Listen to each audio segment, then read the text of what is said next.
શાંતિ 9/5/2024 આજના મીઠા બાબાના મધુર મહાવાક્ય। મીઠા બાળકો, કઠોરમાં કઠોર બીમારી છે, કોઈના નામ રૂપમાં ફસાવો। અંતર્મુખી બની આ બીમારીની જાંચ કરો અને એનાથી મુક્ત બનો। પ્રશ્ન છે, નામરૂપની બીમારીને સમાપ્ત કરવાની યુક્તિ કઈ છે? એનાથી નુકસાન શું શું થાય છે? ઉત્તર છે, નામરૂપની બીમારીને સમાપ્ત કરવા માટે એક બાપથી સાચો પ્રેમ રાખો। યાદના સમયે બુદ્ધિ ભટકે છે, દેહધારીમાં જાય છે, તો બાપને સાચું સંભળાવો। સાચું બતાવવાથી બાપ ક્ષમા કરી દેશે। સર્જનથી બીમારીને છુપાવો નહીં, બાબાને સંભળાવવાથી ખબરદાર થઈ જશો। બુદ્ધિ કોઈના નામરૂપમાં લટકેલી છે, તો બાપથી બુદ્ધિ જોડાશે નહીં। તે સર્વિસને બદલે ડિસસર્વિસ કરે છે, બાપની નિંદા કરે છે। એવા નિંદક ખૂબ કઠોર સજાના ભાગી બને છે। ઓમ શાંતિ। હવે બાળકો જાણે છે કે દરેકને વારસો મળવાનો છે। બાપ પાસેથી, ભાઈને ભાઈ પાસેથી ક્યારેય વારસો નથી મળતો, અને પછી ભાઈ અથવા બહેન જે પણ છે એમની દરેકની અવસ્થાની ખબર નથી પડતી। બધા સમાચાર બાપ દાદાની પાસે આવે છે। આ છે પ્રેક્ટિકલમાં। દરેકને પોતાનું જોવાનું છે કે હું ક્યાં સુધી યાદ કરું છું, કોઈના નામ રૂપમાં ક્યાં સુધી ફસાયેલો છું, મુજ આત્માની વૃત્તિ ક્યાં સુધી જાય છે। આત્મા સ્વયં જાણે છે, પોતાને આત્મા જ સમજવું પડે છે। મારી વૃત્તિ એક શિવ બાબાની તરફ જાય છે કે બીજા કોઈના નામરૂપ તરફ જાય છે?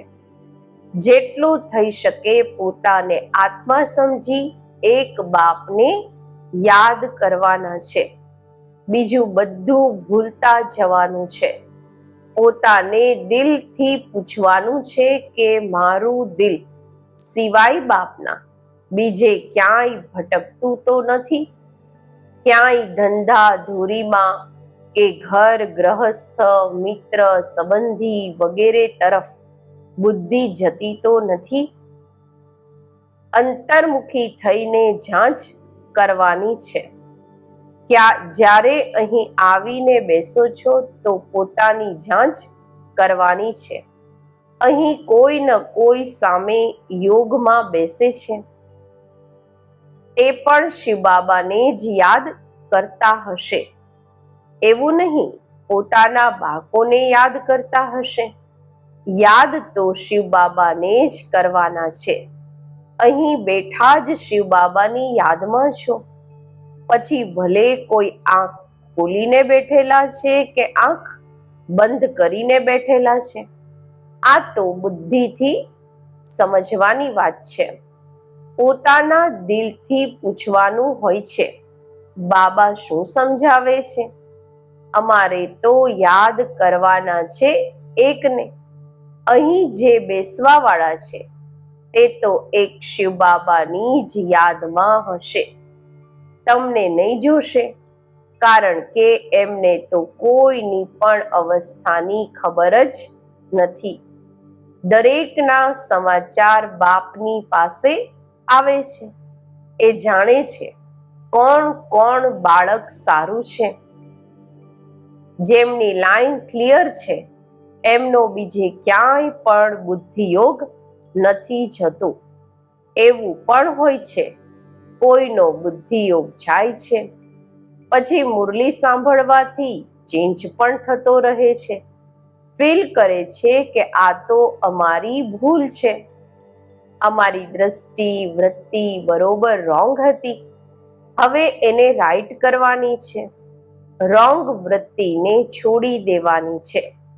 આ બાપ સમજાવે છે, ભાઈ ભાઈને ન સમજાવી શકે. બાપ જ જુએ છે આમની વૃત્તિ દ્રષ્ટિ કેવી છે. બાપને જ બધા દિલના હાલ સંભળાવે છે. શિવ બાબાને બોલાવે છે તો દાદા સમજી જાય છે. દરેકના સંભળાવવાથી જોવાથી પણ સમજે છે. જ્યાં સુધી સાંભળે નહીં ત્યાં સુધી એમને શું ખબર કે આ શું કરે છે.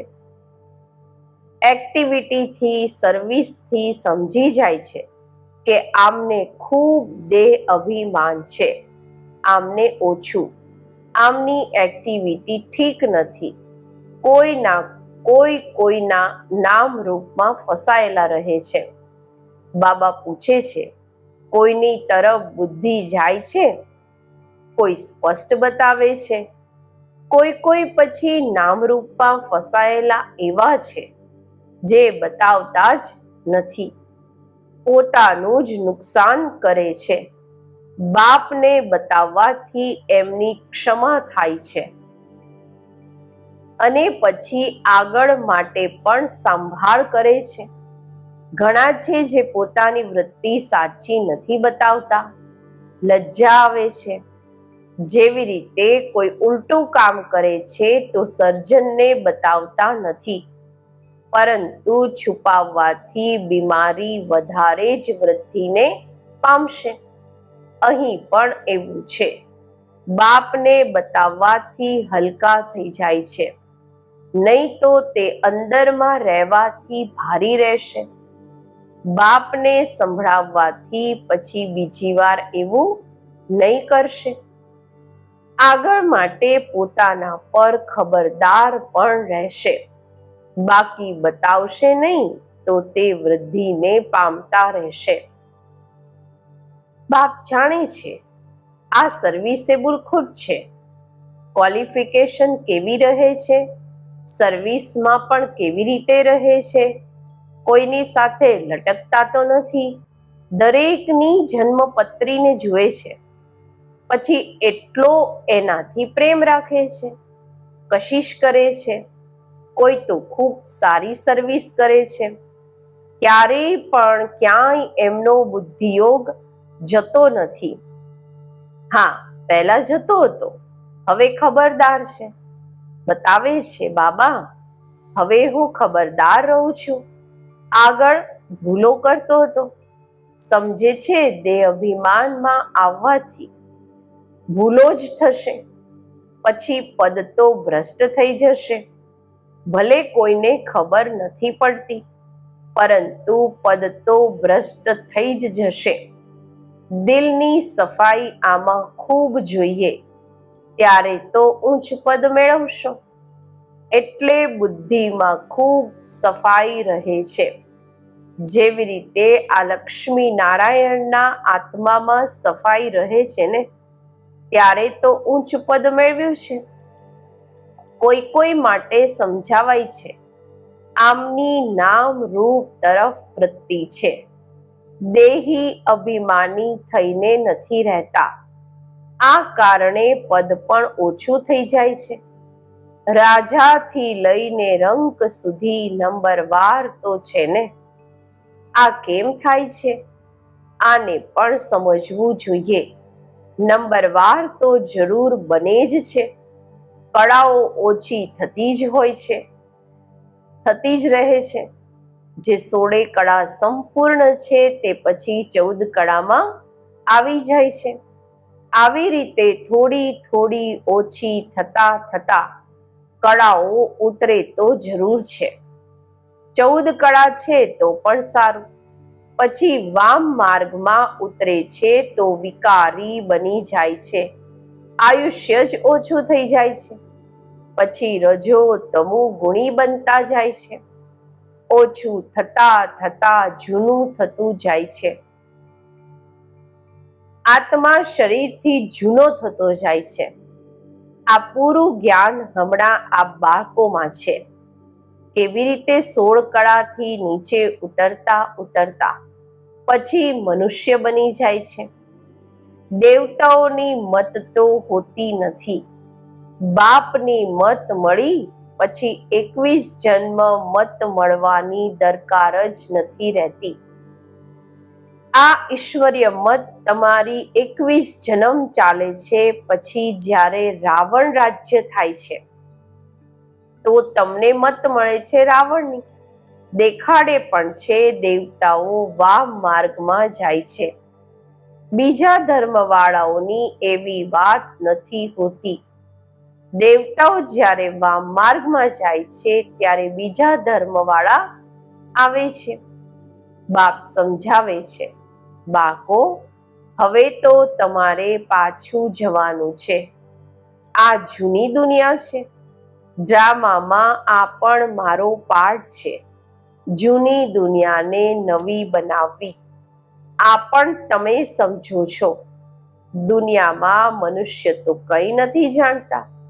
તમે આટલું સમજાવો છો, છતાં પણ કોઈ સારી રુચિ દેખાડે છે, કોઈ તો પછી પોતાની જ મત આપે છે. આ લક્ષ્મી નારાયણ જ્યારે હતા તો પવિત્રતા, સુખ, શાંતિ બધું હતું. પવિત્રતાની જ મુખ્ય વાત છે. મનુષ્યોને આ ખબર નથી કે સતયુગમાં દેવતા પવિત્ર હતા. તે તો સમજે છે દેવતાઓને પણ બાળકો વગેરે છે, પરંતુ ત્યાં યોગ બળથી કેવી રીતે જન્મ થાય છે એ કોઈને પણ ખબર નથી. કહે છે આખી ઉંમર જ પવિત્ર રહેશું તો પછી બાળકો કેવી રીતે થશે? એમને સમજાવવાનું છે. આ સમયે પવિત્ર બનવાથી પછી આપણે 21 જન્મ પવિત્ર રહીએ છીએ. એટલે શ્રીમત પર આપણે વાઇસલેસ વર્લ્ડ, નિર્વિકારી દુનિયા સ્થાપન કરી રહ્યા છીએ. શ્રીમત છે જ બાપની. ગાયન પણ છે મનુષ્ય સે દેવતા કિએ કરત ન લાગી વાર. હવે બધા મનુષ્ય છે પછી દેવતા બને છે.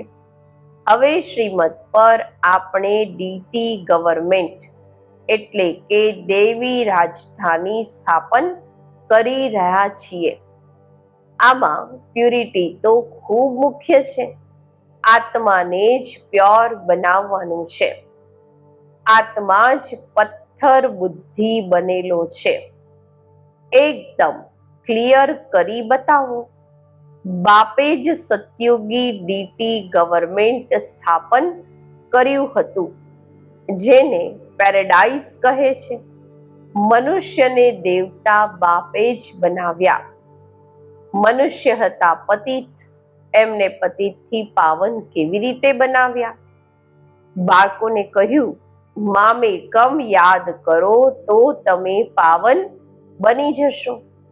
આ વાત તમે કોઈને પણ સંભળાવશો તો અંદરમાં લાગશે, હવે પતિતથી પાવન કેવી રીતે બનીશું? જરૂર બાપને યાદ કરવાના હશે. બીજા સંગ બુદ્ધિ યોગ તોડી એક સંગ જોડવાનો છે. ત્યારે જ મનુષ્યથી દેવતા બની શકશો. એવું સમજાવવું જોઈએ. તમને જે સમજાવ્યું એ ડ્રામા અનુસાર બિલકુલ ઠીક હતું. આ તો સમજો છો. છતાં પણ દિવસે દિવસે પોઈન્ટ્સ મળતી રહે છે સમજાવવા માટે. મૂળ વાત છે જ આપણે પતિતથી પાવન કેવી રીતે બનીએ છીએ. બાપ કહે છે દેહના બધા ધર્મ છોડી મામેકમ યાદ કરો. આ પુરુષોત્તમ સંગમ યુગને પણ આ બાળકો જ જાણો છો. આપણે હમણાં બ્રાહ્મણ બન્યા છીએ, પ્રજાપિતા બ્રહ્માના સંતાન. બાપ આપણને ભણાવે છે. બ્રાહ્મણ બન્યા વગર આપણે દેવતા કેવી રીતે બનીશું? આ બ્રહ્મા પણ પૂરા 84 જન્મ લે છે, પછી એમને જ પહેલો નંબર લેવો પડે છે. બાપ આવીને પ્રવેશ કરે છે. તો મૂળ વાત છે જ એક. પોતાને આત્મા સમજી બાપને યાદ કરો.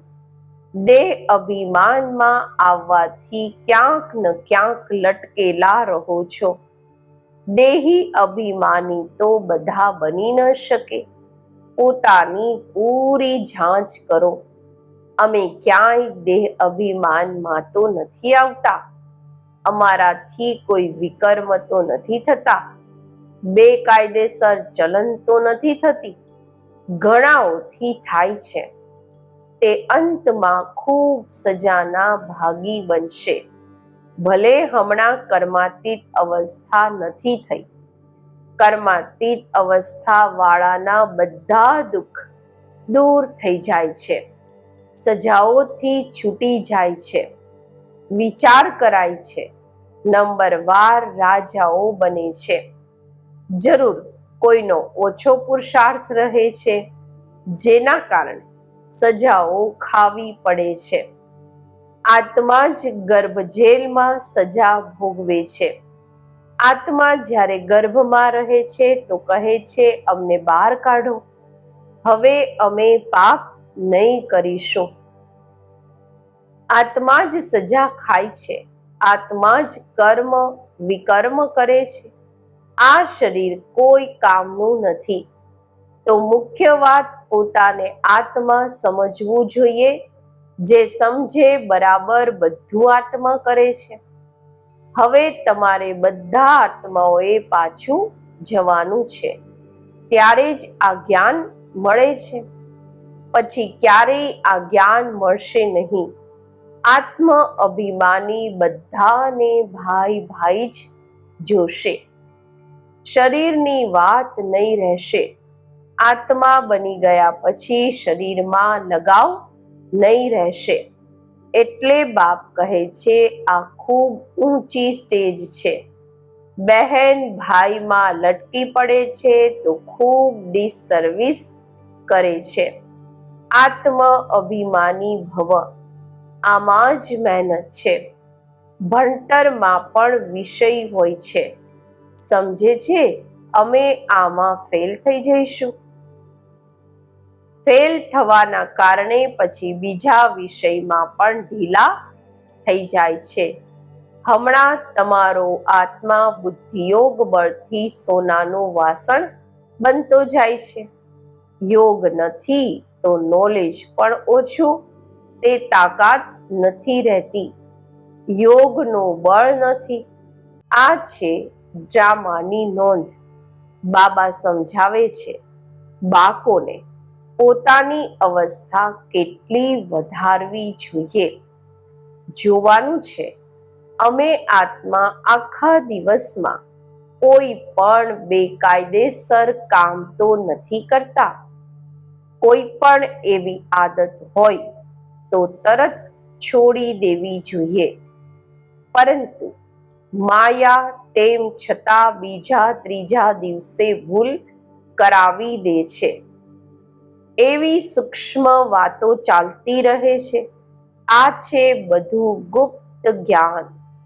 મનુષ્ય શું જાણે? તમે બતાવો છો અમે પોતાના જ ખર્ચાથી પોતાના માટે બધું કરીએ છીએ.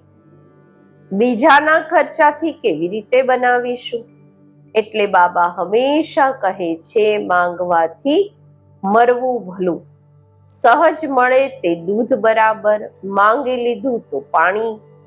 માંગીને કોઈથી લે છે તો તે લાચારી કાશી કલવટ ખાઈને આપે છે તો એ પાણી થઈ જાય છે.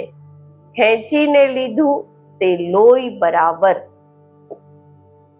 કોઈ ખૂબ હેરાન કરે છે, કરજો ઉઠાવે છે તો લોહી સમાન થઈ જાય છે. કરજો લેવાની કોઈ એવી દરકાર નથી. દાન આપીને પછી પાછું લીધું એના પર હરિશ્ચંદ્રનું દ્રષ્ટાંત છે. એવું પણ નહીં કરો. હિસ્સો રાખી દો જે તમને કામ પણ આવે.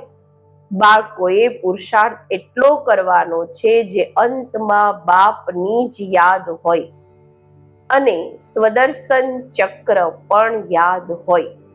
ત્યારે પ્રાણ શરીરથી નીકળે ત્યારે જ ચક્રધારી રાજા બની શકશો. એવું નહીં અંતમાં યાદ કરી શકશો? એ સમયે એવી અવસ્થા થઈ જશે? ના, હમણાંથી પુરુષાર્થ કરતા કરતા એ અવસ્થાને અંત સુધી ઠીક બનાવવાની છે.